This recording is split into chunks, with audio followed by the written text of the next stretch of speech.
to Face to Face dito sa TV5.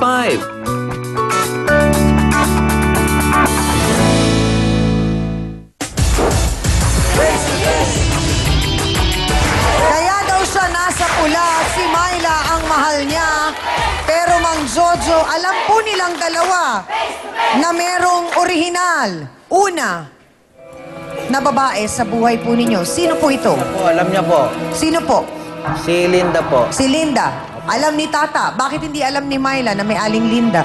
Dito po, kasi bago lang kami, mga ano lang eh. Hindi ko muna sinabi sa kanya. Sinabi ko lang sa kanya na binata ako. So yung aling... Sa kanya ho, sinabi ko. Wow!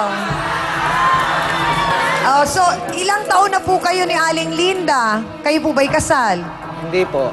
Okay po. So, gano'n na po kayo katagal? Matagal-tagal din po, 32 years po. 32 years! Ilan po ang anak ninyo? Dalawa po. O ano po ang nangyari? Nagkaligaw-ligaw ng landas. Hindi naman ho na ano, dati hindi naman ho siya ganyan. Oo, ano Bali, po- kasalanan niya rin to, kaya napasok Wow! ako sa O ganito bakit po eh. naging kasalanan ni Aling Linda? Nag-iba ugali ho niya. Oo. Dati lagi niya akong parang naramdam ko na mahal niya ako. Oo. Eh, ngayon, So, ang anak wala po eh. ninyo ay ilan nga po ulit? Dalawa. Dalawa. Ilang taon po ang panganay? Bali, 32. O, mas matanda pa kay Myla. Yung sumunod po, Bali, 30. so alam po nila itong relasyon ninyo kay Myla ngayon. Nung ito na lang ang bandang huli na ito, Pero diretsa ang tanong, Mang Jojo, umuwi pa ho ba kayo kay Aling Linda? umuwi na pa ho.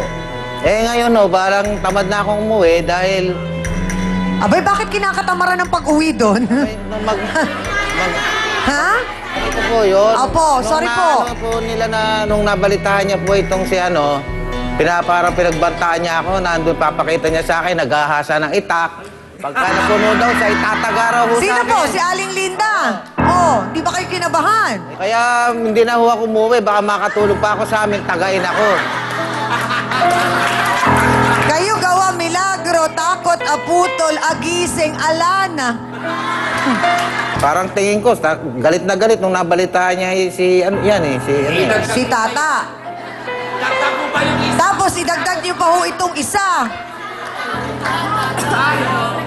Sabi nga ho nila, Mang Jojo, pagdating sa pag-ibig, wala namang kinalaman ng edad, itsura, katayuan sa buhay, kahit kanino, dumadapo yung pag-ibig na yan. Hindi ho ba kayo parang nailang naman sa inyo ni Myla? Si Myla kasi, nakita ko parang nabaitan din ho ako sa kanya. Hulog ang loob ko rin. Ang sabi po ni Myla, ang kanyang ama ay medyo mas bata po sa inyo. Kaya niyo po bang harapin ang kanyang ama at patunayan na seryoso kayo kay Myla? Baka hindi ko rin po kayanin, baka mapatay din ata ako. Kung tatanungin ko po kayo, nasa karinderya kayo ngayon. Pagpalagay na natin, may 2 ulam lang ako sa araw na yon. At ang ulam ay isang escabeche, si Tata yon, escabecheng isda, o binagoongang baboy na si Myla. Ano po ang pipiliin ninyo? Binagoong ang baboy. Wow! Bakit po binagoong ang baboy ang pipiliin ninyo? Masarap po kasi yun eh. Medyo maalat-alat. Na matamis pa. Tamis-tamis. So parang si Myla, ganon. May anghang na naidudulot sa buhay ninyo. Parang gano'n na oh. So kung si Myla po ang pinili nyo, binagoong ang baboy, paano po yung lechon sa buhay nyo na 32 years nyo nang kasama? Masarap din ho yung lechon. Oh. Kaya lang yung ulam, parang napapanis. Oh, nagsawa na sa 32 years. Tawagin na nga natin ang sinasabing lechon na napapanis daw kasi. Aling Erlinda, Linda Mahinay, pasok! Face to face! Face to face! Face to face! Aling Linda, sandali lang po! Aling Linda!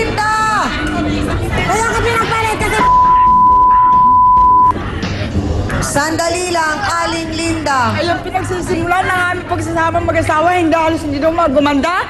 Dahil sa inyo, lalo ka na, isa ka rin. Sandali lang po, Aling Linda.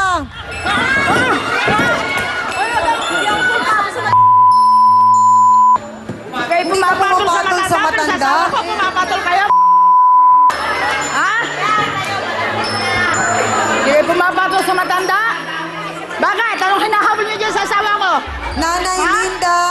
Nanay Linda, ano po sa palagay ninyo ang naging problema kay Mang Jojo at nagkaganito siya?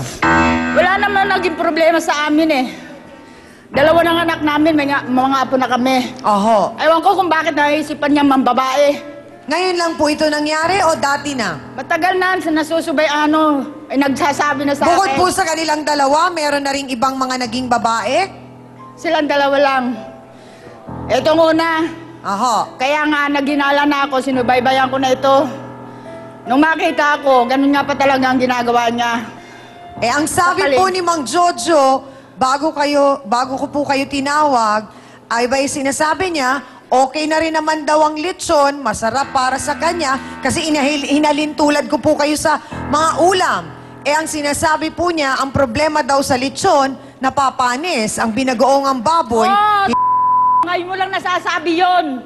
Dahil nakakagawa ka na ng bababae ka. Oh, tama nga naman. Noon, Kaya kahit ang kailan ako, tanong, Mang hinahabol-habol Jojo, mo pa. hindi ho ba kayo kinakabahan na may ikot ang buhay? Baka kayo po, pagka kayo nang umabot sa edad na medyo alanganin, eh iwan naman po kayo nitong si Myla. Baka naman ending, si Ate Linda rin ang magtsatsaga po sa inyo. Kaya Hayaan muna natin makapag-isip si Mang Jojo. At habang siya ay nagmumuni-muni, tignan natin kung anong magiging sagot niya sa pagbabalik po ng Face to Face.